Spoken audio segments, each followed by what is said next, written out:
Good morning, class. My name is Dr. Bass.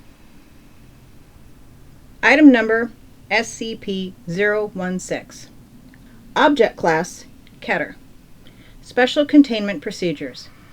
SCP-016 is to remain within the confines of a 5 by 5 by 5 meter room at all times, maintained at a temperature not to exceed 0 degrees Celsius.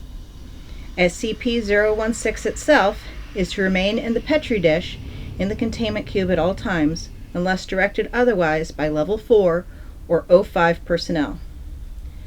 Full documentation of experimentation with SCP-016 must be submitted before and after samples and duplicates of SCP-016 may be taken.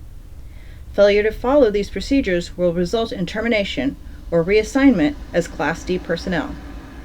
Only authorized personnel may be permitted to obtain samples of and experiment with SCP-016 under BC-L5 containment conditions. If an outbreak does occur despite following the aforementioned procedures, directive-based personnel are to implement a Code Sigma lockdown and containment plan. Infected personnel are to be terminated on site by security forces wearing standard mission-oriented protective posture, MOPP, anti-biological and anti-chemical equipment. Should the infection not be contained after 48 hours, the on-site nuclear device is to be detonated.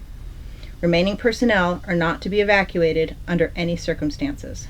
SCP-016 has been shown to survive for up to 6 hours on hard surfaces and up to several minutes in air.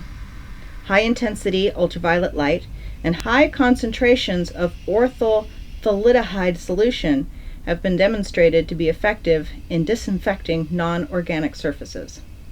Description: SCP-016 is a blood-borne pathogen recovered from a mine worker who injured himself while working in a deep coal seam.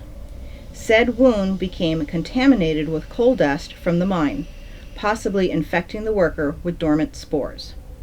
Over the next several days, SCP-016 proceeded to infect the remaining employees at the mining camp, as well as the CDC crisis team dispatched to deal with the epidemic. Foundation personnel then took over the investigation and terminated all affected personnel.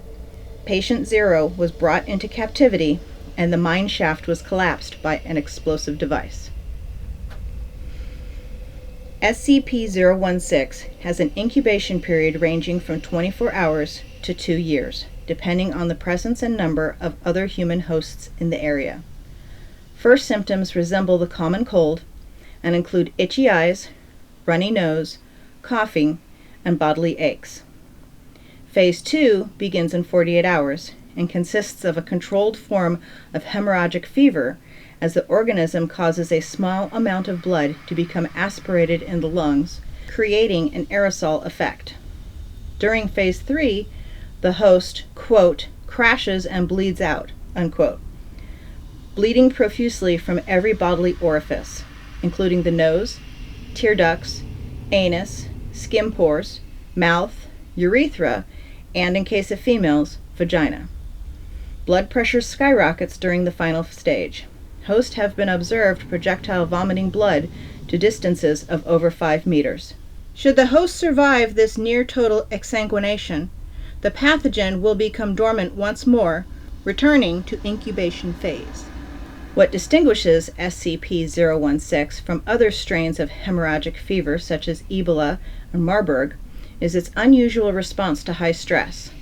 Should the subject undergo a high-stress situation, such as a life-threatening crisis, the organism will change its survival tactic from rapid reproduction to the rewriting of the host's DNA and stimulation of rapid cell division. Major physiological changes occur within the first 24 hours, with complete bodily reconstruction occurring within 2 weeks' time. Most hosts do not survive the process due to the heavy demands made on the body. Footnote 1. Due to their similarities as fatal contagions that stimulate the production of excess organs, a possible link to SCP-1801 is under investigation. An interesting side effect of the transformation is an increased aggressive urge. It is believed that this may be an attempt to maximize the spread of the virus in a manner similar to rabies. On another note, subjects who undergo bodily transformation no longer appear to exhibit SCP-016's hemorrhagic properties.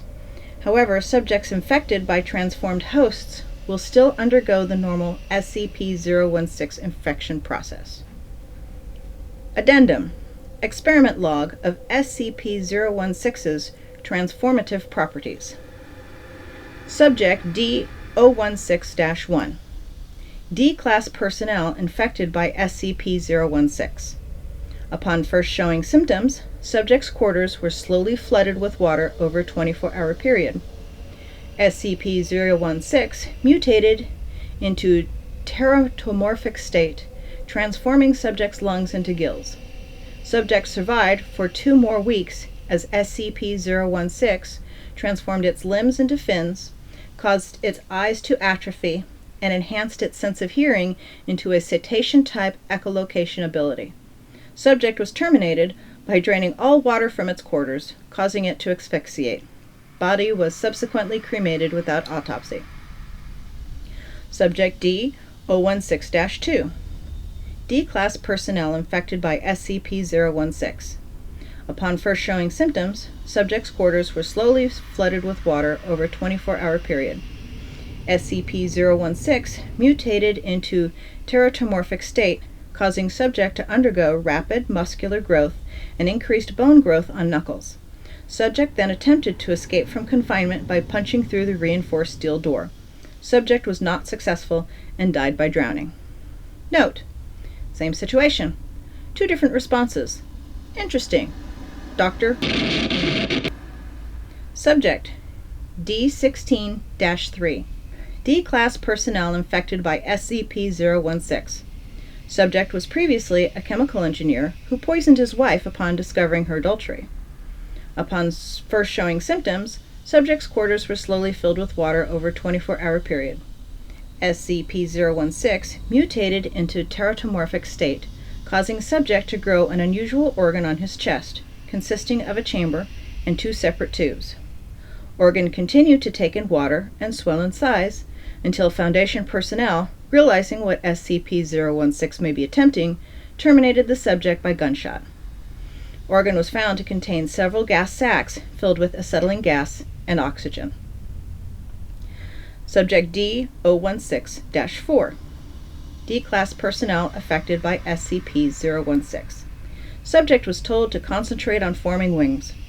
No stress was applied. SCP-016 did not mutate into teratomorphic state. Subject died of exsanguination during Phase 3. Subject D-016-5. D-Class personnel infected by SCP-016.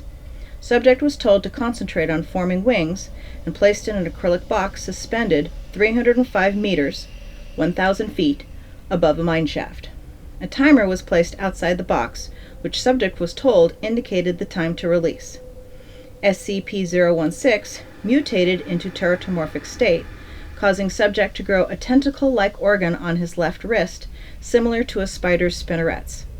Subject extended said organ through one of the box's air holes and extruded a strong, silk-like substance, which it then used to secure the box to the cable.